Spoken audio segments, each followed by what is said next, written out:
बेटा थोड़ी सी मदद कर दो। कैसी मदद अंकल? बेटा बहुत दिनों से ठीक से खाना नहीं खा पाया हूँ, बहुत जोर की भूख लग रही है। अगर आपके पास थोड़े से पैसे हो तो पैसे दे दीजिए, खाना हो तो खाना दे दीजिए। खाना?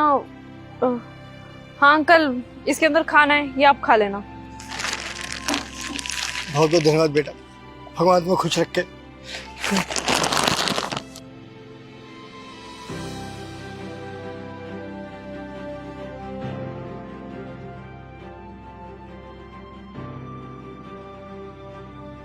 चलो अंकिता, चलो।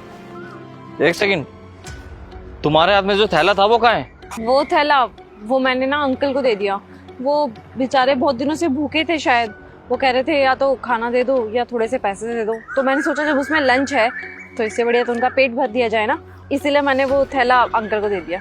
क्या क्या कह रही हो तुम? दिमाग सही है तुम्हारा?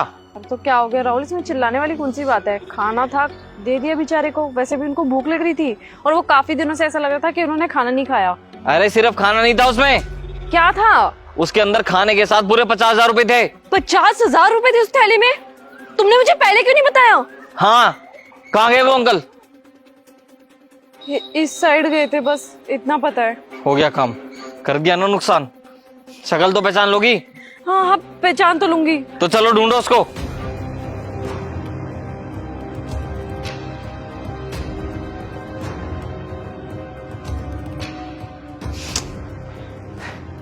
कहीं भी नहीं दिख रहा है यार कोई भी यहाँ।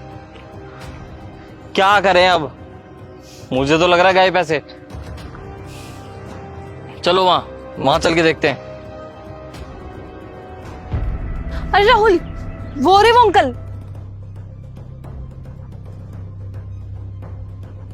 अंकल जी, ये लंच जिस थैली में था वो थैली कहाँ है?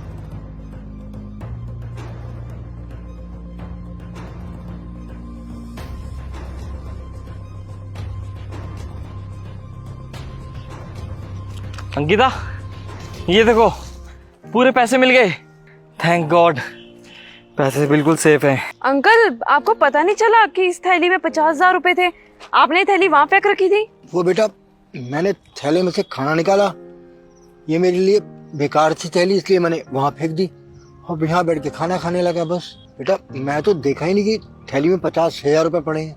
बेटा बहुत जोर से भूख लगी थी ना, इसलिए मेरा ध्यान तो सीधा खाने के डब्बे पे गया। मैंने खाने का डिब्बा निकाला और यहाँ बैठकर खाने लगा। अंकल, मैंने आपको कहीं देखा है।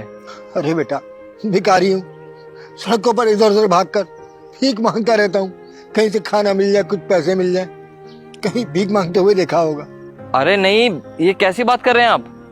आपका तो इतना बड़ा घर था। अनिल जी तो हो आप। बेटा तुम मेरा नाम कैसे जानते हो? अरे अंकल जी, लगता है आप भूल गए।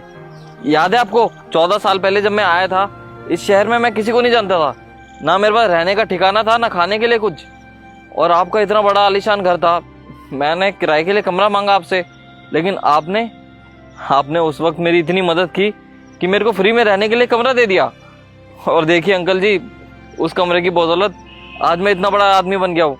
पास में ही मेरा बहुत बड़ा घर है और ये मेरी वाइफ है अंकिता। राहुल? राहुल बेटा तुम राहुल हो? लेकिन अंकल जी, एक बात समझ में नहीं आई, आपके पास तो सब कुछ था, बड़ा घर, बड़ी गाड़ी, नौकर चाकर, फिर ऐसी हालत? समझ में नहीं आया अंकल जी, कुछ क्या हुआ है आपके साथ? कुछ बताओ ना। क्या बताऊं बेटा, जब तू मेरे घर में आया था तो मैं तुझे बताया था ना कि मेरा बेटा है जो मैंने विदेश में पढ़ने के लिए भेजा है। बेटा तेरे जाने के बाद वो वापस आया, लेकिन साथ में एक अंग्रेजन को लेकर आया। पता चला उसने उससे शादी कर ली थी वहां पर।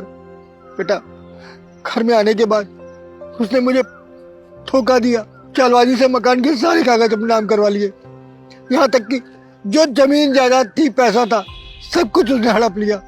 मुझसे झूठ बोलता रहा कि पापा जी सब कुछ बेच बाच कर दूसरे बड़े शहर में जाके रहेंगे। मैं उसके झांसे में आ गया बेटा। पता नहीं चला बेटा कब वो सारा पैसा लेकर अपनी बीवी के साथ गायब हो गया। बेटा उसने मुझे दिलासा दिया कि वो हमेशा मुझे अपने साथ रखेगा, लेकिन ऐसा नहीं किया उसने। धोखा देकर सारा पैसा लेकर अपनी पत्नी के साथ कहीं चला गया और अपने बाप को सड़क पर धक्के खाने के लिए छोड़ गया। शायद उसकी कोई गलती नहीं है, सब कर्मों का फल होता है बेटा। शायद मैंने ही कोई गलतियां की होंगी तो भगवान ने मुझे इतनी बड़ी सजा दी। आज रोटी के 2 टुकड़ों के लिए दर दर ठोकरे खाता फिरता हूँ, भीख मांगता फिरता हूँ। यही मेरी नियति बन चुकी है बेटा। अंकल, अब आपको चिंता करने की कोई जरूरत नहीं है। भले ही आपका बेटा खराब होगा, लेकिन आपका ये बेटा कभी खराब नहीं हो सकता। मैं रखूंगा आपको। क्या हुआ अगर आपके बेटे ने आपको निकाल दिया तो? अरे मैं हूं ना। आपने मेरी उस वक्त मदद की है जब मेरा कोई भी नहीं था इस शहर में। अरे आपकी बदौलत तो मैं इस मुकाम पे हूँ, और आप तो मेरे पिता समान है। मैं आपकी मदद नहीं करूंगा तो किसकी करूंगा? आप उठिए और चलिए मेरे साथ। बेटा, मैं तुम्हारे घर कैसे जा सकता हूँ? देखिए, आपको चिंता करने की कोई जरूरत नहीं है। हम आपको बिल्कुल अच्छे से रखेंगे, आपको किसी भी चीज की कोई कमी नहीं होने देंगे। आप चलिए हमारे साथ। बेटा, अब तो भीख मांगकर खाने की आदत बन चुकी है। तुम इस बोझ को क्यों अपने कंधे पर डालना चाहते हो बेटा? बेटा, जब मेरे बेटे ही नहीं मेरे साथ नहीं दिया तो तुम मेरे साथ क्यों दोगे? मुझे मेरा अंजाम पता है बेटा। ऐसे किसी सड़क पर मर जाऊंगा मैं भीख मांगते हुए। हाँ अंकल जी, प्लीज आप हमारे साथ चलिए ना। आप मानो या मत मानो, लेकिन आपने राहुल के लिए बहुत कुछ किया है। क्योंकि अगर उस दिन आप राहुल से नहीं मिलते और राहुल के लिए नहीं करते इतना सब कुछ, तो मुझे नहीं लगता राहुल इतना बड़ा मुकाम हासिल भी कर पाता। अंकल, उसकी इस उपलब्धि में हाथ आप ही का है, तो उसको भी अच्छा नहीं लगेगा अगर आप इसी हालत में ऐसे भटकते रहे। कम से कम उसको अपना कर्जा उतारने का मौका तो दीजिए। बेटा, मैं तो यही सोच रहा था कि न जाने मेरे कौन से बुरे कर्म थे जिसकी सजा मुझे मिल रही है। जो मेरा अपना खून मुझे सड़क पर फेंक गया जीते जी मरने के लिए।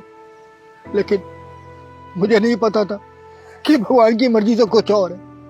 वाकई बेटा, भगवान के घर देर है अंधेर नहीं। कोई बात नहीं अंकल, जो हो गया सो हो गया। पर प्लीज आप अब हमारे साथ चलिए। प्लीज अंकल जी, चलिए ना हमारे साथ। एक बेटा भले चला गया मुझे छोड़ के, लेकिन मुझे दूसरा बेटा मिल गया जो मेरे बुढ़ापे में ख्याल रखेगा। मैं जरूर चलूंगा तुम्हारे साथ बेटा। आइए।